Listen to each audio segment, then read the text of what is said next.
par la foule qui nous traîne, nous entraîne, écrasés l'un contre l'autre, nous ne formons qu'un seul corps. Et le flot sans effort nous pousse enchaîner l'un et l'autre, et nous laisse tous deux épanouis, enivrés et heureux. Bonjour tout le monde, j'espère que vous allez bien. Tout premièrement, je tiens à vous remercier pour votre soutien. On est 10 000. Pour certains, ça peut paraître très peu, mais pour moi, c'est vraiment beaucoup, sachant que vous êtes vraiment adorables en plus. Pour cette occasion, vous le savez déjà, j'ai décidé de faire des macarons. Donc ça sera des macarons pistache, chocolat, framboise. Je vais vous faire une confidence, je n'ai jamais fait de macarons de ma vie, donc c'est un vrai challenge. Je me suis dit, ça passe ou ça casse, je vais filmer en même temps, et si c'est raté, je le publierai pas. Et franchement, je suis vraiment contente du résultat, que ce soit au niveau du goût, de la texture et de l'aspect. Ils n'ont rien à envier aux macarons classiques. Vous le savez déjà, ces macarons seront vegan, donc il n'y aura aucun produit animalier. Bon, en tout cas, j'espère que cette recette vous plaira. On va commencer, on a du travail, donc restez avec moi. Pour les coques à macarons, 170 g d'aquafaba que j'ai simplement récupéré dans une boîte de conserve de pois chiches, 100 g de poudre d'amande, 100 g de sucre en poudre, 75 g de sucre glace, colorant alimentaire bleu et jaune, une cuillère à café d'arôme pistache et quelques pistaches pour la présentation. On commence par placer l'aquafaba dans une casserole, on met la plaque à feu moyen, on laisse mijoter. Le but ici est de réduire le jus de moitié. Ça peut prendre entre 5 et 10 minutes, donc soyez patient, et une fois que c'est le cas, on met de côté et on laisse refroidir. Pendant ce temps-là, on place la poudre d'amande et le sucre glace dans un mixeur.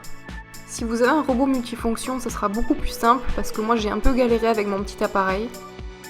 Attention de ne pas trop mixer, le but est juste d'obtenir quelque chose de plus fin. Ensuite, on la passe au chinois pour s'assurer qu'il n'y ait pas de morceaux un peu grossiers. Une fois que c'est fait, on peut la mettre de côté. Ensuite, dans un grand saladier, on peut verser l'aquafaba qui a refroidi. On fouette à moyenne puissance. Si vous n'avez pas de robot pâtissier, vous inquiétez pas, avec un fouet électrique ça marchera très bien. Au bout de 5 minutes, quand le mélange commence à bien prendre, on arrête de fouetter. On ajoute le sucre en poudre. On fouette à nouveau, mais cette fois-ci à puissance maximale pendant 5 à 10 minutes. Encore une fois, on fait preuve de patience, on doit obtenir une consistance très ferme. Une fois que c'est le cas, on peut ajouter l'arôme de pistache, le colorant alimentaire.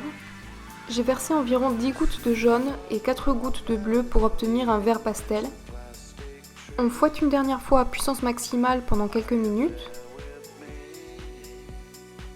Voici à quoi doit ressembler notre jolie meringue bien ferme. Ensuite, on commence par y incorporer la moitié de la poudre. On mélange. Une fois que c'est fait, on ajoute la deuxième moitié. Quand toute la poudre est bien incorporée, on peut faire ce qu'on appelle le macaronnage. Ça consiste simplement à chasser un peu d'air de notre mélange en le pressant contre les parois une dizaine de fois à l'aide de la spatule. Notre mélange doit être bien brillant et faire ce qu'on appelle le ruban.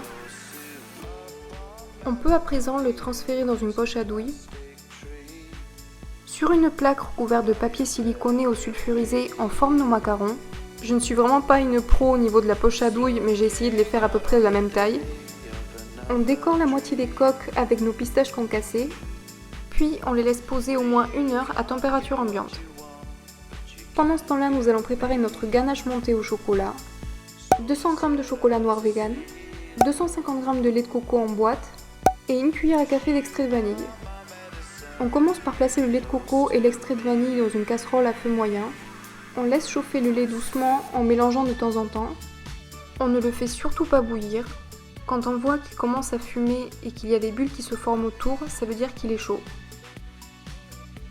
On place aussitôt le chocolat dans un saladier. On verse le lait chaud par-dessus. On secoue un peu le saladier et on laisse poser 2 minutes.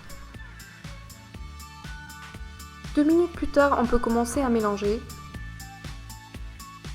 On continue jusqu'à ce qu'il n'y ait plus de morceaux de chocolat. Ça va nous prendre quelques minutes. On doit obtenir quelque chose de très lisse et brillant. Pour éviter qu'une croûte se forme, on recouvre de cellophane au contact et on place au frigo pendant 1 heure. Pendant ce temps-là, nous allons pouvoir cuire les coques. On place la plaque dans un four froid. On règle la température entre 100 et 120 degrés selon la puissance de votre four. Et une fois qu'il est chaud, on laisse cuire entre 20 et 25 minutes. Pour ma part, ça aura pris 23 minutes et je savais qu'ils étaient prêts quand une légère collerette se formait sous les macarons. Ensuite, on éteint le four et on le laisse poser à l'intérieur pendant 15 minutes. Pour finir, on ouvre la porte du four et on les laisse 15 minutes supplémentaires. Et enfin, on les laisse refroidir complètement. Ça nous laisse le temps de faire monter notre ganache au chocolat. Après 1 heure de pause au frigo, ça doit avoir la consistance d'une danette. Il ne nous reste plus qu'à la faire monter. Attention de ne pas fouetter trop longtemps au risque qu'elle devienne trop dure. La consistance doit être aérée et ferme à la fois. On la transfère dans une poche à douille et il est enfin temps de faire le montage. On garnit nos coques qui n'ont pas de morceaux de pistache avec la ganache. Vous pouvez en mettre autant que vous le souhaitez. Personnellement, je n'aime pas trop quand ils sont chargés, donc j'en mets pas des tonnes. Je remplis la framboise de ganache, je la place au centre. Et pour finir, je ferme le macaron. On répète l'opération. Maintenant, il va falloir faire preuve de patience une dernière fois en les plaçant dans une boîte hermétique au frigo pendant 24 heures. Et voici le résultat final. On voit que c'est pas Pierre Hermé qui les a faits, mais je vous promets qu'ils sont délicieux et garantis sans cruauté. Le goût et la consistance sont incroyables. Si les macarons vous manquent, vous devez absolument les tester. Encore une fois, je vous remercie d'être resté avec moi jusqu'au bout et je vous dis à la prochaine. Bye!